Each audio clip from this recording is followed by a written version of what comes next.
Hello, everyone, and thank you to all of you for joining us today for this another webinar by ACSE. We are really pleased to see such strong interest in this important conversation about guest edited collections and the new guidance developed by STM and COPE. My name is Mariam Sayab. I'm Director of Communication at ACSE, and it's my privilege and pleasure to moderate this session on behalf of the Council. At ACSE, one of our core goal is to strengthen research integrity and support editors with the right tools and the guidance when and wherever it's necessary. Guest edited collections, when we come to it, these are a fantastic way to spotlight emerging topics, but as many of you know that they also come with certain risks. Today, we are delighted to have with us Marie Soulière, representing STM and COPE, who will walk us through the new developed guideline STM and COPE on guest edited collections. And a quick note before we begin, the session will run for about an hour. We are recording it, so we will have safe time at the end of the audience for Q&A. So please feel free to add your questions in the chat box. Keep your microphones muted unless you have to speak to give Marie a good time to talk. So to start things off, Marie, let me ask you that what makes guest edited collections such a critical focus area for journals today, and why did STM and COPE see the need to develop this guidance? Thank you, Mariam. Hi, everyone. Yes, that's a very good place to start the discussion. I think since about 2-3 years within the scholarly publishing, we all started to see a trend that there were bulk retractions and special issues for many journals.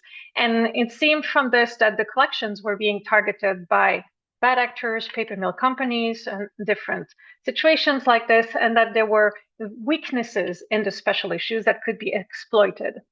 So many started to say at that time that collections should be entirely stopped. So about 2 years ago, I wrote with COPE a discussion document on best practices for guest edited collections to really warn the community about the kinds of risk and raise awareness, and also dive further into the discussion with everyone. Since then, we've worked with the research and journal communities, with STM and with COPE, to refine our thoughts on key critical aspects of guest edited collections and what the root causes of the problems were. It was, in a way, an easy way out to simply say at the time that there should be no guest edited collections, that there should be a maximum number of guest edited collections. But in discussion with COPE members, no one could actually agree on what kind of number would be a maximum. And that was because the issue isn't there. These collections are really precious and valued resources in publishing for researchers. And the issue isn't the number. It's really in the basic integrity and the checks on guest editors, on preparing journals and systems to deal with special issues, on having proper oversight, and on performing audits to check for misconduct. So between these two documents, we've brought in the expertise of at least 60 people from dozens of publishers and journals to really narrow down on the actual risks and on the recommended mitigation strategies. So I'm super pleased to be here today to represent both STM, the International Association of Scientific, Technical, and Medical Publishers, and COPE, the Committee on Publication Ethics, to share the latest guidance on guest edited collections. I'll spend the next 15 minutes first introducing COPE and STM, and then on the details of the guidelines. So a few words first on COPE, for those of you who are not overly familiar with what we do in this committee. It's a nonprofit organization based in the UK with over 15,000 members, typically individual journals from almost 100 countries around the world. We've opened membership a couple of years ago to universities and institutions as well, where they are research integrity offices who can benefit from working closely with us and with publishers. The main aim of COPE is also really to create a culture of publication integrity, bringing together the various participants and stakeholders with regards to publishing. And a big part of COPE, what we do is sharing policies and core practices that are required for publication integrity. These range from handling allegations of misconduct, authorship disputes, potential competing interests, to the overall management of journals. And for each of those, there are a series of free resources available on the COPE website. In the section on the COPE guidance, there's different types of resources, and every time you have the definition of what they aim to be. For example, we have the very short COPE positions that are statements that officially summarize our view on different topics. That would be a short statement on geopolitical disputes or AI and authorship or plagiarism. But then we have the guidelines that are formal, very long, very thorough COPE policy documents with best publication ethics practices. And so this is the kind of document that we created now for guest edited collection. For STM now, this is an organization of publishers, not of journals, but of publishers working to foster collaboration and innovation among the different members. It has around 150 members from different countries and all sorts of different sizes or types of publishing profiles as well. STM is organized around 4 activities of the association, hosting different events and providing resources to members, but it also has 4 main committees working on strategic areas. This is research equity, social responsibility, open research, and standards and technology. These STM committees define what they believe is required for advancing trusted research in their focus area, and then they deliver work plans and they create what we call task and finish groups that are mini project teams to deliver on specific aspects of the plan. And this was one such group, a task and finish group that I led, with which we produced a guidance on STM for the guest edited collection as well. Like COPE, there is a resource library with STM. There's only one document so far that's member only. This is the one on guest edited audit. You'll see later why. In this page, you can filter by the 4 strategic areas I just mentioned. There's trending topics also, such as AI, paper mills, DEI. We have an agreement with the ACSE so that these new best practices for guest editor validation and audit is also available in your members only section on the ASCE member site for those who are not members of STM, since it's only in the membership section of STM. And the reason it's closed access is due to the amount of very specific information that we provided in this guide for audits that we believe could be used to target misconduct by bad actors. So what we're trying to avoid. All right, so now the actual guidelines. So we'll first go into details into the guest edited collections guideline produced by COPE. So as I mentioned a couple of years ago, I wrote with COPE the first discussion document on best practices for guest edited collections. And this was really to be a discussion and to let the community know COPE is thinking about this particular topic, to gather more feedback, and then write a formal guidance. And this is what we did. And now we have the official guidelines that are expected to be abided by COPE members. The bottom line of these guidelines is very simple in the end.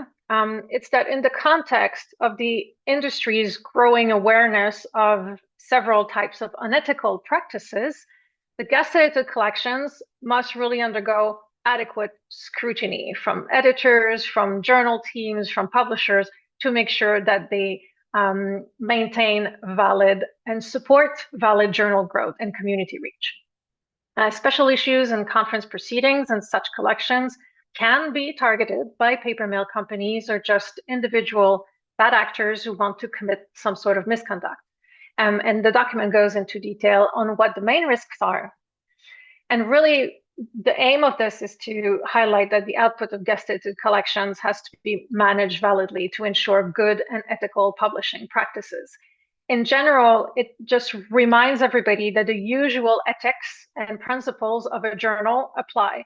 And it should be made very clear to journal staff who are handling collections and also to guest editors who are coming in to handle collections. Frankly, you'll hear a lot about putting a lot of effort into thoroughly vetting guest editors before even the collections start. And this is emphasized in particular also in the associated guidance from STM. So we produced this nice infographic as a summary of the key points.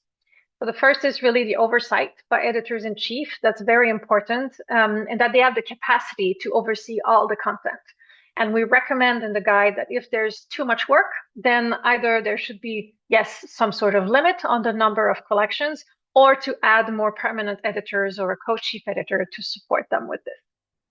We also need to be careful about biased or the indiscriminate commissioning in collections, and ensure that guest editors don't make these collections a specific publication venue for their friends only.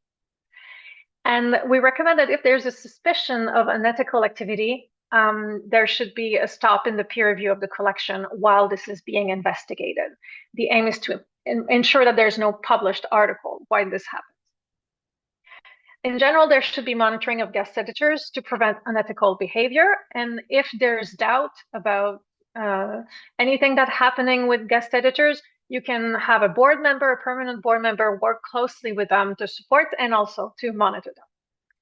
As I mentioned just before, any guest editor should be carefully assessed for their expertise, their credentials before a project starts.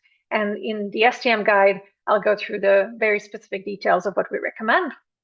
And there should, in general, be clear guidance for guest editors to ensure compliance with the journal ethos and the ethical standards. Again, it's important to remember that it's the standard ethics and principles of the journals that apply also to guest edited collections. These are not separate entities that can circumvent ethical practices. So the guidelines go into details on the concerns that the community has raised over the responsibility and editorial oversight of these projects and the risks regarding the guest editors and their work. We have dedicated information in the guides on these five main themes: identity validation, maintaining ethos and scope, and general risks and misconduct.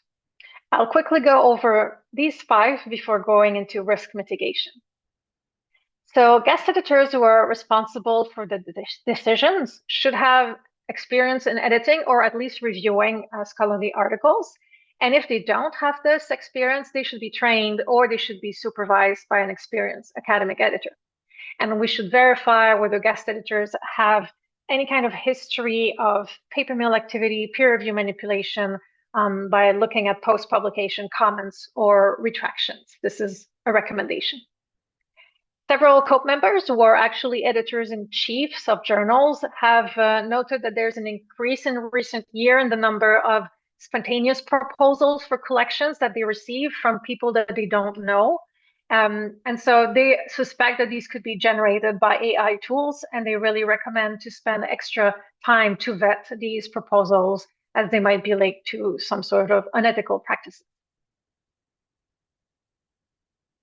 In terms of the journal ethos, it should not be assumed that potential guest editors that are interested in doing a project are actually familiar with the publishing model of the journal or details of the peer review. I think sometimes we overlook that, especially as publishers. We know the system so well. We assume that somebody who wants to work with us also knows the system, but it should not be assumed. And there should be very explicit outline for the guest editors on terms and conditions, the aims and scope of the journal, the peer review model, how to make the decisions, how to declare conflicts of interest, how to invite reviewers, all the details. And if there is a particular management system, it needs to be presented in detail and explained how it works. And also the associated workload of editing a collection, a realistic expectation of the workload. In terms of scope, these guidelines highlight that it's everyone's responsibility to ensure that the collection and all the papers and proceedings published are within the scope of the journal. By everyone, I mean the chief editor, the guest editors, the journal staff, everyone who can have a say should make sure that things are within scope. It is a very strong risk for journals if they publish out of scope content, as this is being monitored by indexing partners, and it could result in de-indexing from databases such as Scopus and Clarivate. In terms of publication ethics, it should also not be assumed that guest editors are familiar with acceptable publication ethics practices. they tend to evolve over time, and not everybody is aware of all of the ethical issues that you can encounter as an editor. So the journal editorial teams really need to inform guest editors of what are potential conflicts of interest, what needs to be declared, keep an eye out for them as well during the collections. We're talking about potential conflicts of interest and personal interactions, also financial conflicts and peer review conflicts. For example, not inviting the same experts all the time or inviting people that are not experts to review papers. And there can be also conflicts with commissioning malpractices, like only inviting researchers who have the same viewpoint and not inviting other viewpoints, or using a collection to promote a particular product or company. So all of this should be very explicitly stated to new editors, and the journal team should be aware and look for this in new collections. Finally, the last risk we highlight is the one for specifically targeted misconduct. Sometimes guest edited collections are not vetted carefully, or a guest editor might be enabling misconduct by either being hired by a paper mill company, or using fake reviewers, or having a group of researchers that have an agreement requesting each other citations, even when it's not directly relevant to the articles. We've also seen authorship manipulation, for example, when authors are added late in the process and have purchased their addition to a paper. And all of these risks are obviously present for any submission to journals, but as mentioned, there can be an increased risk with guest editors, especially if they are commissioned by external companies. So knowing the 5 most problematic risks with get edited collections, what can be done to mitigate these risks? We already touched on them when I was talking through the slides, but in summary, the guidelines recommend to vet guest editors very thoroughly, to have clear editorial guidelines to onboard the editors and not assume they already know about publication ethics or how your peer review works, to supervise more junior editors or any editor where you might have doubts about their credentials or their past activities, to try to perform regular audits, to keep an eye on what's happening with the collections, and to investigate if there's any irregularities that might be noticed during the course of the collection. From there, the COPE guide goes into general conclusions, which I will present at the end. But having read these risk mitigation strategies, you probably want to know what kind of audits would be recommended. So COPE guidance needs to remain fairly broad in terms of guide and principles, because we wanted to apply to really various publishing programs. And while we did recommend audits in those guidelines, we didn't go into the details.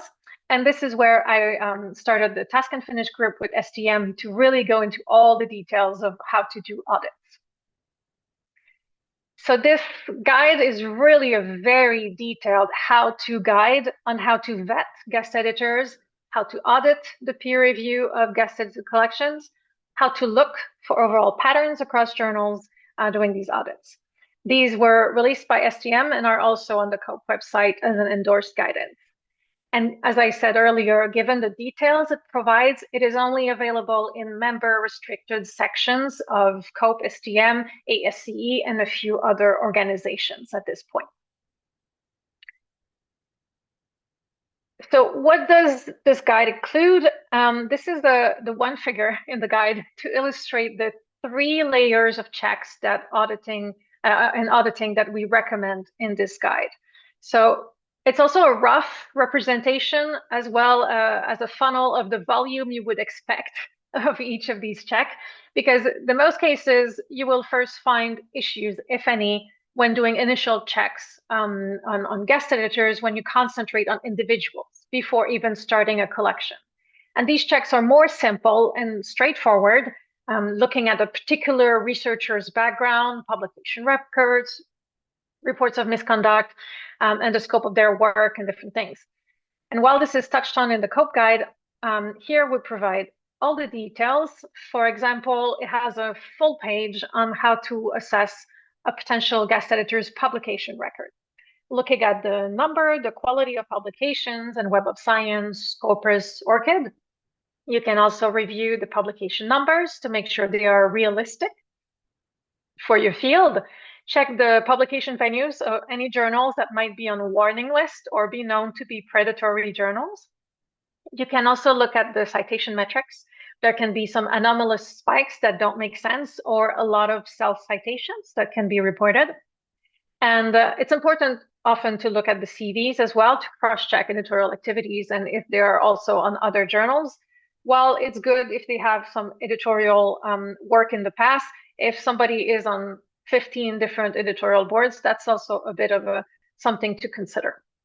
And there are recommendations of where to check to determine if there's any potential ethical concerns. So looking at PubPeer, Retraction Watch database, and other places as well. So all the details are provided for those who are not used to doing these kinds of checks.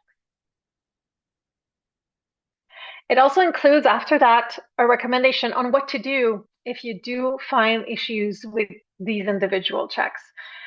Here you can see a list of some of the checks that are considered to be what we would say a red flag. So for example, if there are retractions for integrity issues, either for the guest editors themselves or of articles they edited in previous collections. So that's something to look at. And a red flag would mean you should not proceed with these individuals and you should decline their participation in the collection, which is much easier to do if you're before the process rather than in the middle of a collection. Then there are also mitigatable concerns as well. So for example, if there are citation spikes or very prolific guest editing assignments, in those cases, we provide recommendations on how to mitigate these risks. So these are not a disqualifying risk.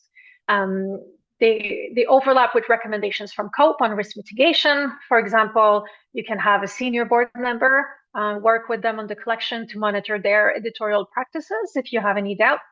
There's also the recommendation of providing additional specific training to the guest editor to ensure and also ensure that you receive written consent from them that they have read all the journal ethics policy and that they will strictly abide by them. So after the individual checks on guest editors, the STM guide goes into checks at the other levels. Once collections are ongoing, you might actually discover issues when doing checks on the papers that are received, issues with editing or peer review manipulation. This is what we refer to as the level 2 of the audits that applies on a smaller amount of cases, but they are a bit more complex because they involve several articles in the collections. So in addition to that, there will be some issues that are only caught when you look at general patterns of behaviors. So this would be what we refer to as level 3. Sometimes these can only be noticed when you look at papers across journals or across collections, across publishers. Sometimes they tend to happen more after special issues or collections have ended. It's post-publication with some public flags or some trends that you notice after. So it's too late for those collections, but then you can take notes for the future and reassess where were issues in your publishing program that might have resulted in that. So zooming in here again on one of the sections to show you, this was about selecting qualified reviewers. Again, a full page on this. It highlights that there should be training for guest editors on how to use the systems, databases, as I mentioned before. And that guest editors should be mindful of diversity, not exclusively using author-recommended reviewers that have a higher risk for peer review manipulation. And this is something you can monitor as well in audits when you do these checks. We recommend for the editorial office or editors to do regular checks on which reviewers are invited. Do they have the right expertise, seniority, and do they provide high-quality reports? And the same reviewers, they might be invited over and over. Do they ask for citations to their work or the editor's work regularly? So these are all the kinds of patterns that could be vulnerability point in collections and that we list in this guide. So here we have a section on doing regular spot checks on submissions and guest edited collections. In doing this is usually when you might trigger what we refer to as level 3. You might actually find something that would result in a broader investigation. We recommend to check just a small sample of submissions to make sure they are in scope, that the language, the references are suitable, and to check for trends of low quality of methods or non-adherence to ethical standards, and images and tables for quality and potential manipulation. And then if there's anything wrong, this is where you would deep dive into the collection and look at more articles. And then again, what happens if you detect some issues? We have, again, these general recommendations when doing the audits, if they're to mitigate the situation if you can, or you might have to close the collection if there are major issues. So the document ends with these general recommendations on addressing minor concerns, such as isolated incident of inviting the same reviewers or some reviewers requesting coercive citations, or maybe one editor having a retraction for image manipulation, or one individual or a couple of individual manuscripts that don't have informed consent from participants, in which case you can ensure that the individuals are removed from the collection or the manuscripts themselves are rejected and the project can in principle continue. Otherwise, in cases of repeated offenses, or if the issues affect more than one guest editor or a large number of papers in the collection, then the collection should really be stopped and likely dissolved, depending on the misconduct. It could also be warranted to go to the institution of the guest editors, especially if there are peer review fraud, for example. So overall, both guides are there to support journals and publishers in ensuring best practices and high integrity standards for the publication of guest edited collections. They provide a whole lot of details on how to set up before, ensure everyone has the correct understanding of responsibilities, and if details of types of misconducts that are most often seen with collections to help prepare for them and keep an eye out for integrity issues while they are happening. And it also informs you on how to perform audits to detect suspicious behavior and additional checks if you do, and mitigation action as well to support you with this. Just a little COPE message here as well. Whenever you're evaluating these kinds of publication ethics situations, you should remember that they're all a spectrum. Cases are very rarely black or white. It's really a spectrum of colors, and it's always difficult to make decisions because you can always try to attempt to gather more information from other sources and can go in an infinite loop. In general, you'll always try to get at least to a certain amount of information, a certain investigation. And once you reach that point where you can make a decision on the best course of action, you have to go and move forward with some cases. You can find help from COPE and STM and others in all the guidance that we provide, and try to make the best decisions based on the information that you have. And that's it for me. Thank you so much, and I'm happy to continue the exchange with some questions.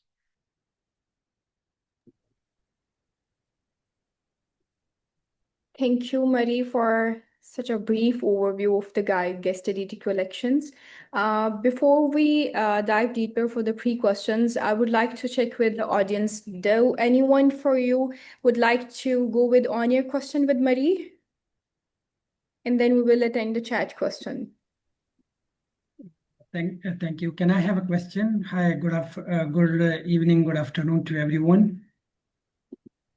Yes, please. Please go ahead. May I have a question or?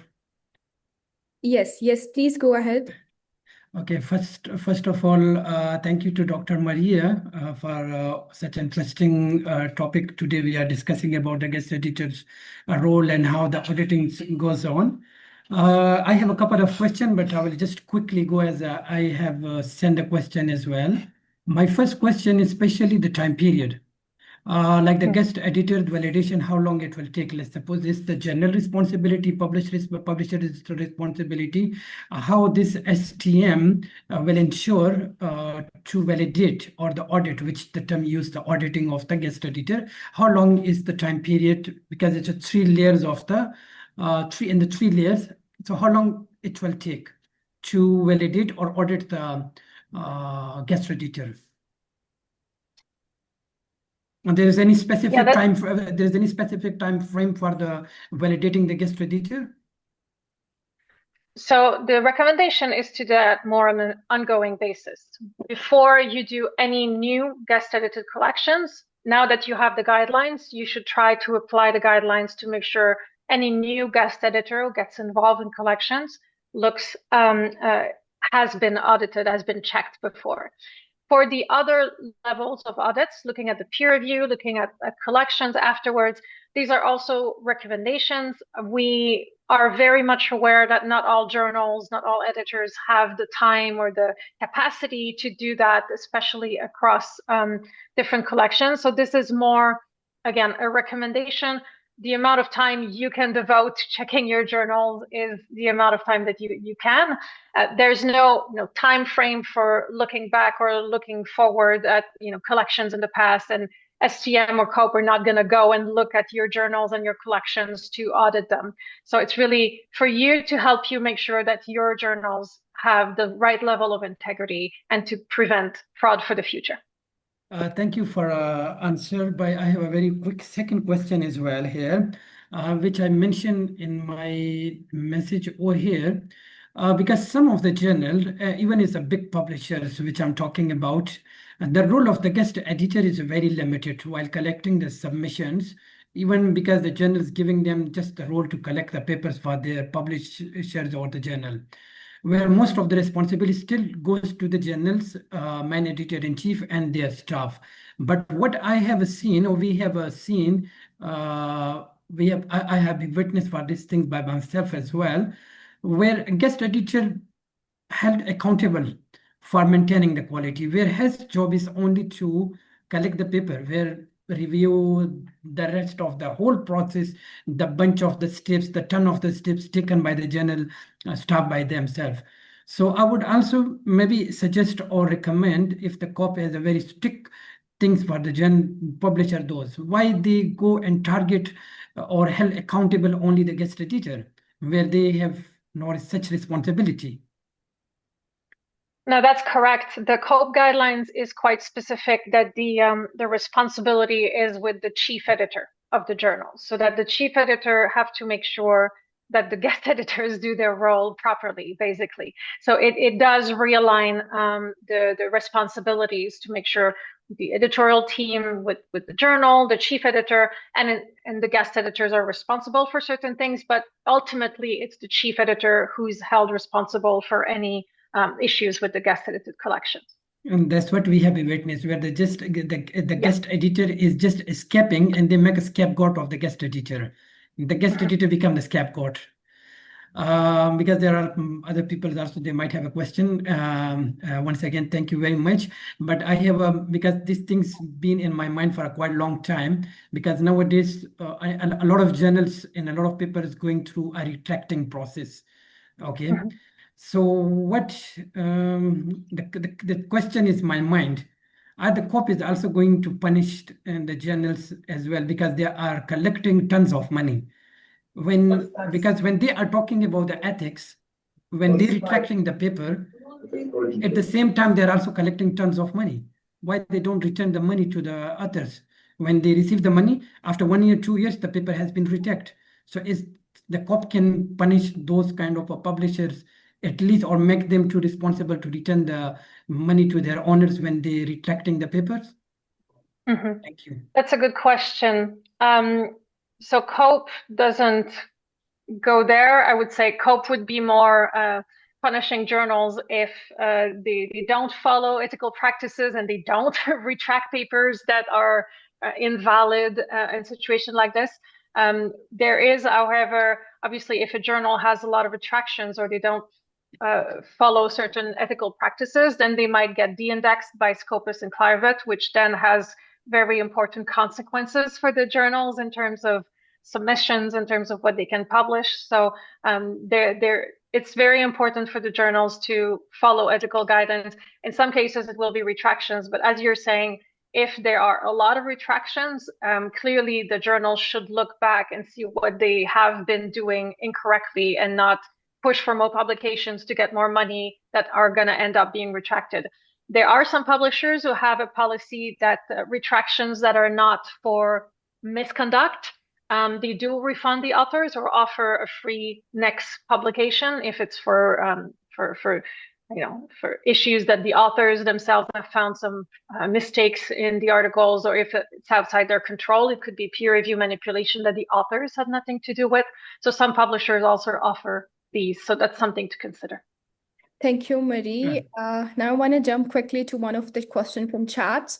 Does COPE or any other guidelines suggest about the articles by the guest editors in their own collection? If yes, what should be the ideal count in this regard? It's a bit like everything else. We can't really put a number on it. I can tell you what we do at Frontiers. We do have a kind of number. It's COPE will recommend that it's about the external perception, right? If you have a collection where half of the papers are from the guest editors, this is the part of the guidelines that we talk about that says, a collection should not be just a venue for the editor and their friends to publish a bunch of papers and self-congratulate and cite each other. So there's no cutoff of the number. What we apply at Frontiers is 25%. So 1/4 of the papers can be from the guest editors, not beyond that.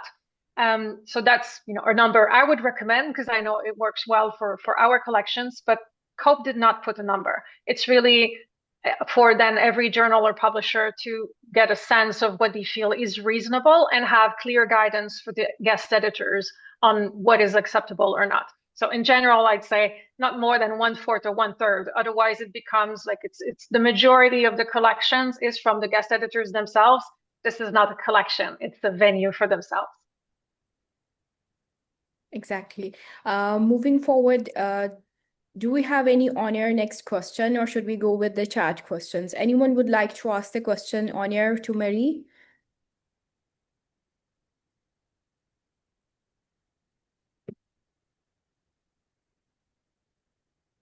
All right, so moving to one of the chat question.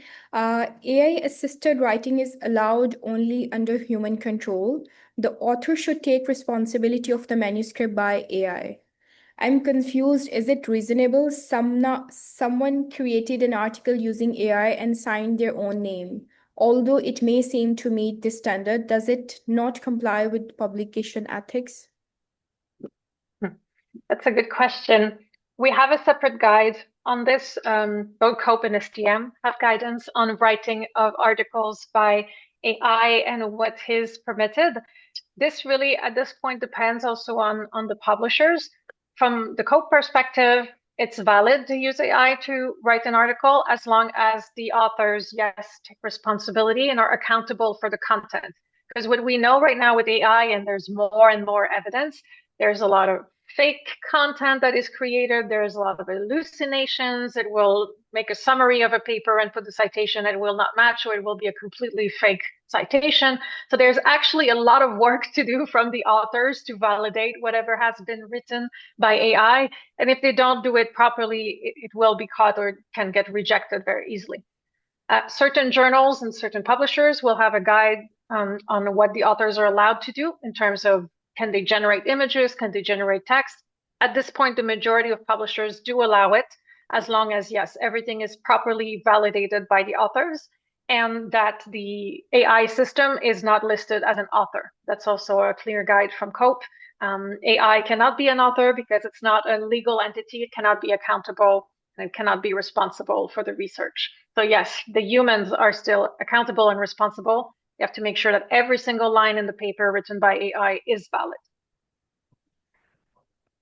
Perfect. Moving next, Marie, one of the issues that you mentioned in your presentation is the risk of citation cartels. Could you explain that how these typically emerge in guest edited collections and what editors can do to prevent them?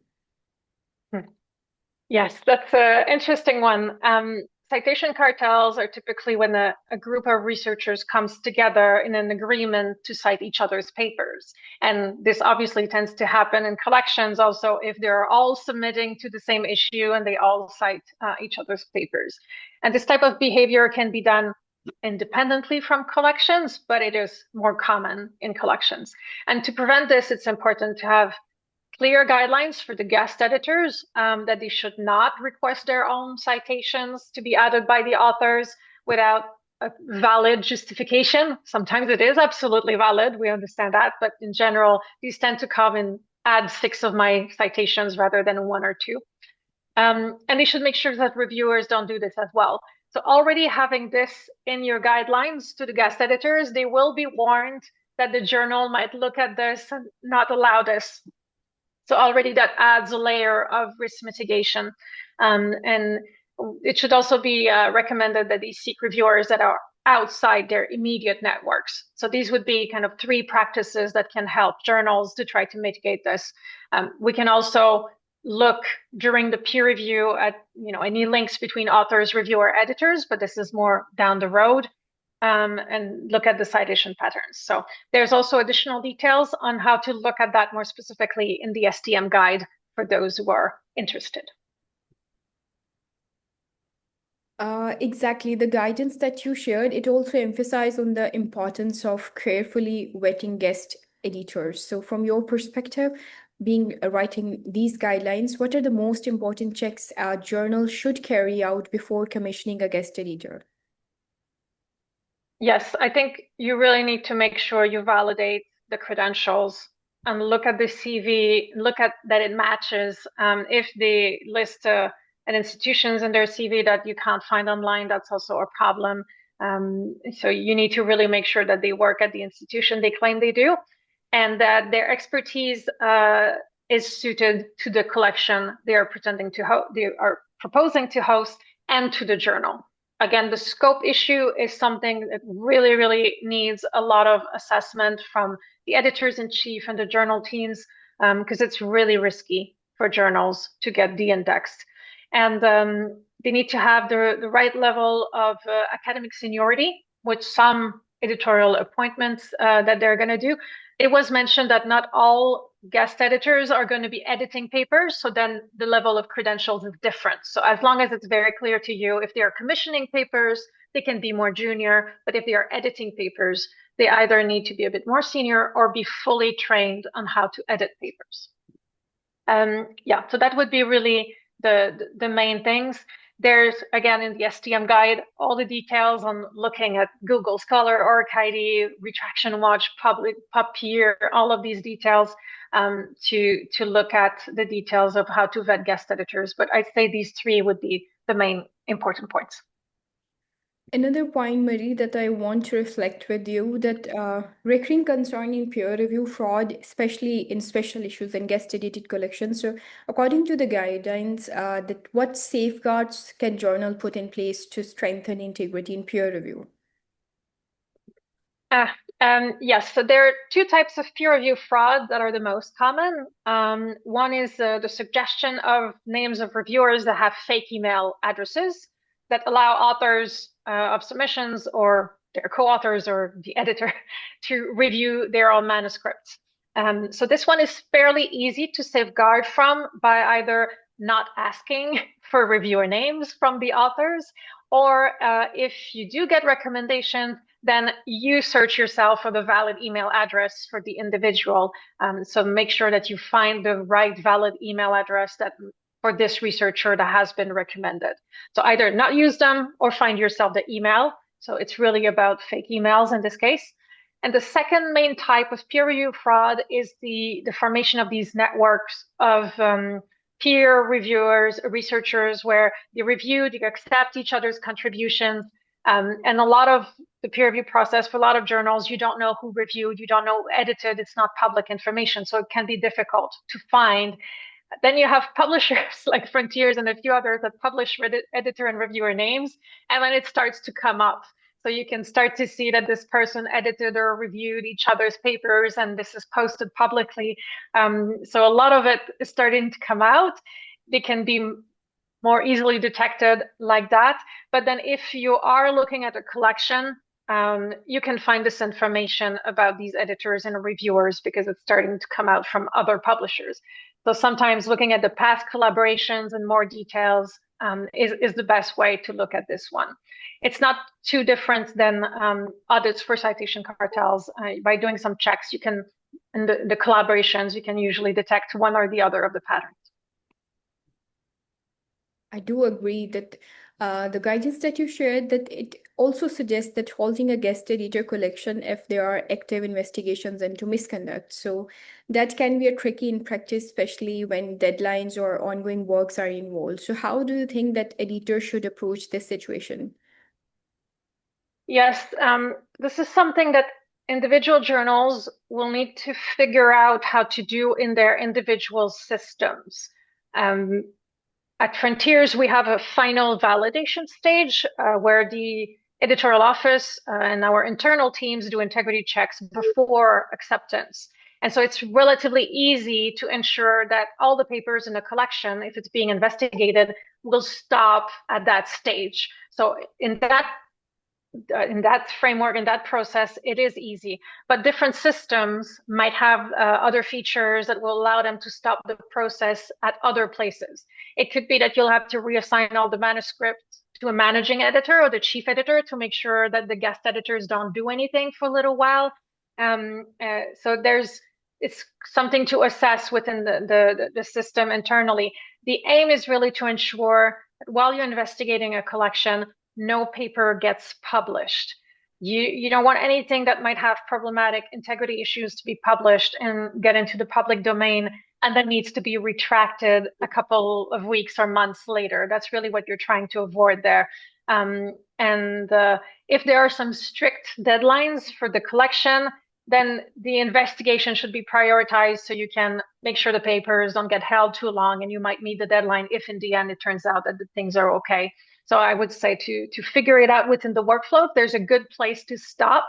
And if not, prioritize investigation to make sure you get it done before papers get online. Thank you, Marie. I want to touch one point again. You mentioned a little bit earlier that with COPE, EAC becomes the major person to accountable for whatever goes wrong within the boundary of journal or when it comes to guest edited collection special issues. But I would say how we can just blame it to EAC. I think everyone involved, if they are not going to take the responsibility, we cannot market or get it bound with one entity only publishing fraud or misconduct or such sort of cases. So editor-in-chief, they are obviously ultimately responsible for the content of all issues, but how can they maintain a meaningful oversight of guest edited collections without discouraging the opportunity these collective provides? Yes, that's a very good question. As I mentioned initially, that was the reaction from the community was to say, let's do less guest edited collections so that the responsibility can be managed better. But the guidance now encourages that editors-in-chief, the different ways that they can maintain this oversight without the limitation of numbers. And one is to have a number of checks done by the managing editorial team so that, yes, the editor-in-chief is ultimately responsible, but a lot of their workload is handled by the journal team and the editorial team, if there's one. The vetting of guest editors in particular, refining the proposals, the commissioning different things. So it doesn't have to be on the chief editor as long as they oversee the overall and they make the final decision. The important thing is also to ensure that the editor-in-chief, if they don't have the capacity, to have another senior editor from the board of the journal to help oversee the special issues. So it can be a dedicated editor or few editors that do a few special issues, depending on what works better in the journal systems. Sometimes you're going to have to do this offline. You can, or maybe in the systems, you can give co-chief rights to some individuals. Others will assign editors as co-editor for the guest edited collections. So there's different ways as well, depending on the systems, to help other senior editors help with the oversight.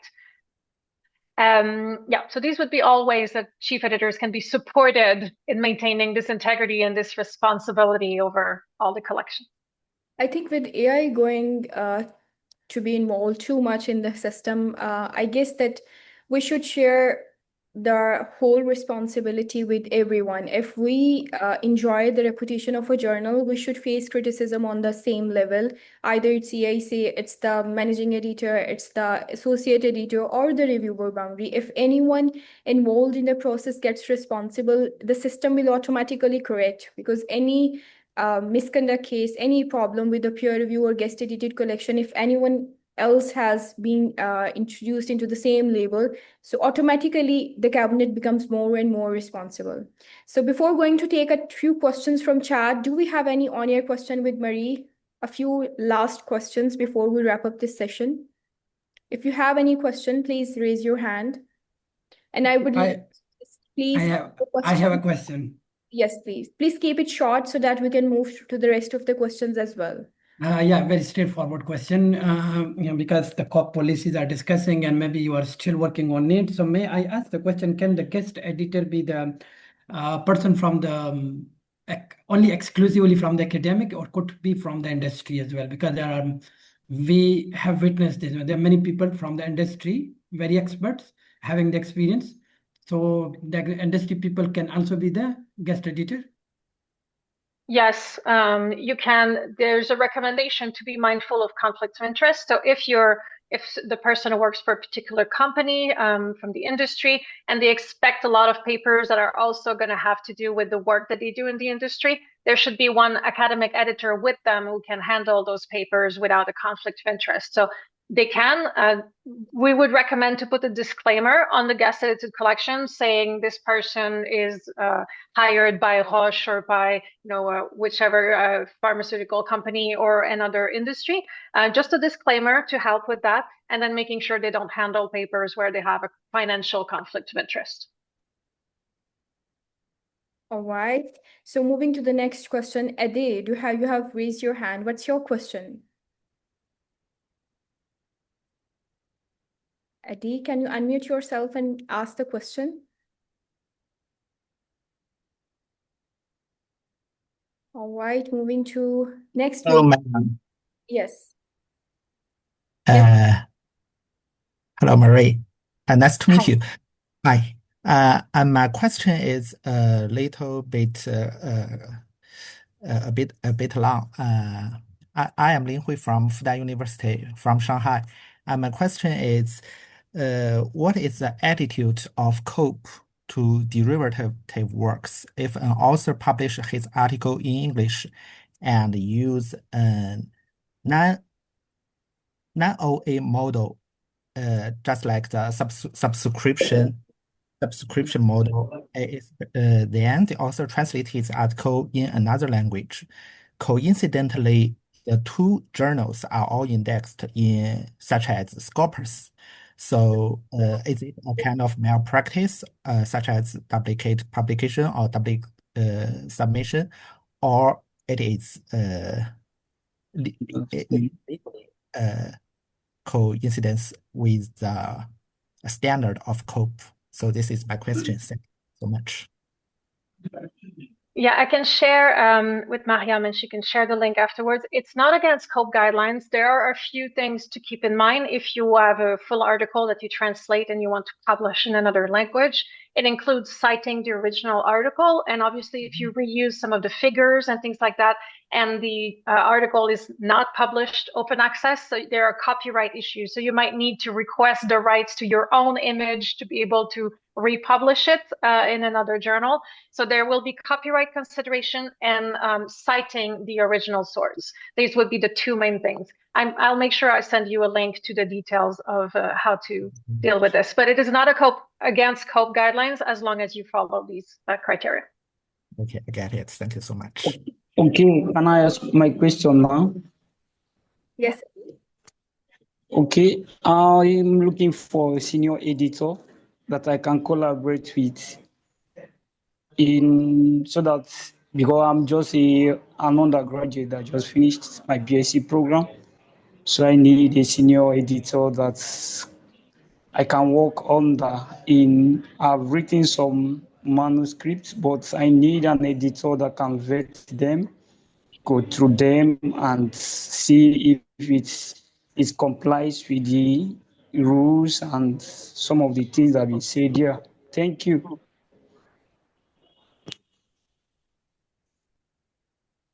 I guess it's a bit. Did you get me?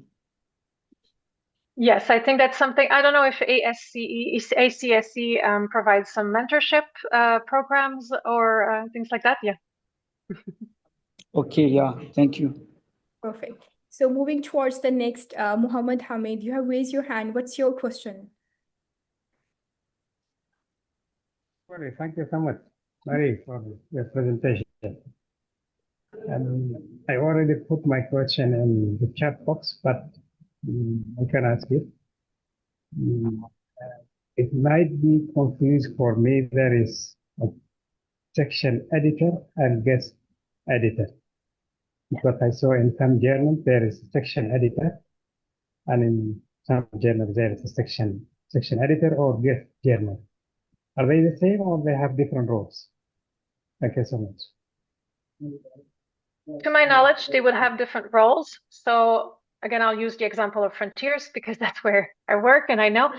We have section editors because we have, for example, a journal that will be Frontiers in Oncology. And this is very big. And then the oncology is split into sub-disciplines of oncology. And then they're all sections, we would call them. So then you have editors covering all of these types.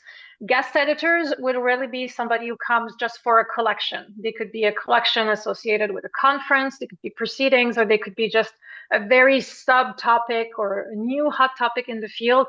And those, at least in our case, get a dedicated, I mean, if it's a physical journal, they will get a dedicated issue that will be a print issue with all the articles just in that collection. If they are open access and online, they will have a page dedicated with all the articles together. So section editors will edit regularly for the same journal, different papers, just in a subsection of the field. But the guest editor, that means they are bound with time only for interior guest editors, exactly. They would be working with the journal for a 9-month project with one collection, and then they are no longer editors for the journal. Yeah, thank you so much. Thank you so much. Right. So do we have any other on-air question before we move to the wrap-up? Any other on-air question from audience? All right, before moving to the wrap-up part, if any one of you feel comfortable, please put your cameras on so that we can take snapshot for today's participants who actively participated this webinar for a few minutes. It's not mandatory. It's if you're comfortable, just put your cameras on so that we can take a few screenshots of all of the attendees. All right, on count of 2, smile. We have like 2 or 3 screens, so please stay with us. Perfect then. So now moving forward to our wrap-up for this webinar, Marie, I would like to ask one final question. If there is one action you would encourage editors to take immediately after reading this guest edited guidelines, what would it be?